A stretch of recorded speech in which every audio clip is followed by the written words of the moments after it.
Welcome. Let me ask you a question. Have you ever gone to the store to buy milk and bread only to spend a small fortune on things you didn't intend to buy, and then when you get home, have forgotten the milk and bread? Or is there a store you particularly like to shop at? Do you find that when you shop with a group of people, particularly friends who think and act the same way you do, you tend to spend more money? Or let me ask you this. Have you ever carried a $100 bill in your wallet or purse for a long period of time, and you just look at it and go, man, that's $100. I'm never going to spend it. But then as soon as you break it, it's gone. Well, if this is you, you're in the right place. Why? Because you're human. And humans fundamentally are not very good with money. And that's what I'm going to cover in this series. Discover your money temperament and unleash your money superpowers. Before we get started, a little background and housekeeping. I want you to mark this site as a favorite. I want you to come back to it every Friday and look for a new post. My goal is to run you through the entire presentation over the next 3 to 4 weeks. Now, the presentation is based on a program we at Dream Smart developed for an incredible group of young people who are going through the Wall Street Bound program. This program is designed to help people who are usually underserved but have a great deal of talent to give them the skills and a path for a career in finance on Wall Street. Incredible program. So, again, make this a favorite. Check back here every Friday. We're going to go on a journey that is going to challenge what you think and know about money.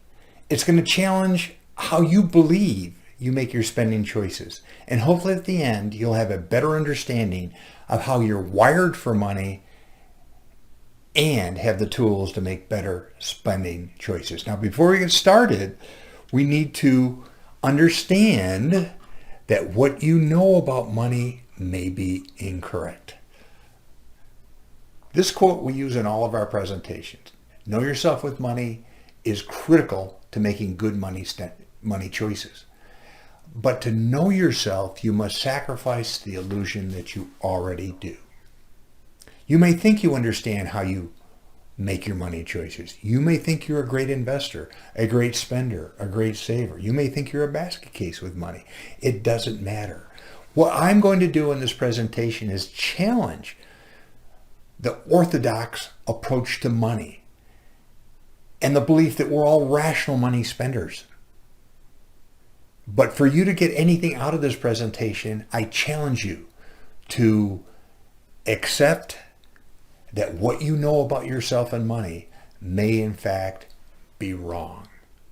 To this presentation is humans just aren't hardwired to work well with money. We're not good at it. Just look around. Look at your closet. Have you ever been to a garage sale? How about Black Friday? Web sales. It doesn't matter. You see, 95 to 99% of all spending is emotional, non-conscious, and automatic. Not a problem with small spending decisions, but man, if you're buying a car, a house, or something consequential, you need to know this. And you need to know how you're wired with money so you can, in fact, make better choices. And we're going to help you with this as we move through the presentation. Finally, there are 4 critical areas that we're going to cover in this program. And each one of these areas are significant in the fact that they lay the foundation for how you think and feel about money, but they also conspire against you as you make your spending choices. Our biology is number 1. We're human. We're wired in a way that makes money difficult, and we'll talk about that in one of the future presentations. Your belief set. What you think you know about money was probably established years ago, non-consciously, and it's still influencing you today. And your culture. Your culture, my culture, our culture is probably the single biggest driver for determining our money and spending behavior. We'll talk about that. And then finally, the rules of money have changed. What worked just a few years ago does not work today. Heck, what just worked a few months ago doesn't work today. There's a pre-COVID economy and a post-COVID economy, and we're going to talk about that.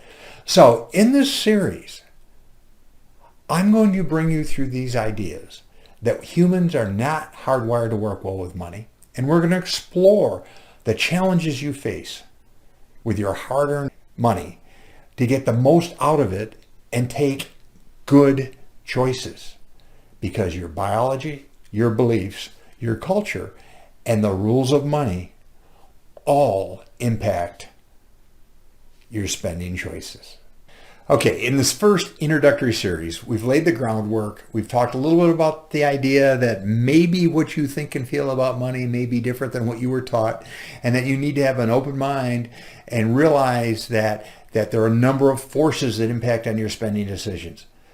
As we move through this series, I'll talk about why your biology is so important in making you the spender you are, your belief set with regard to money, and why it's so hard to change, and the ever-present impact of your culture. And finally, I'll walk you through the new rules of money, and at the end, give you a methodology or a secret to start making money choices that work for you. Because remember, it's understand your money temperament, manage your behavior, and then your money. Bookmark this site. Join me back here again next week.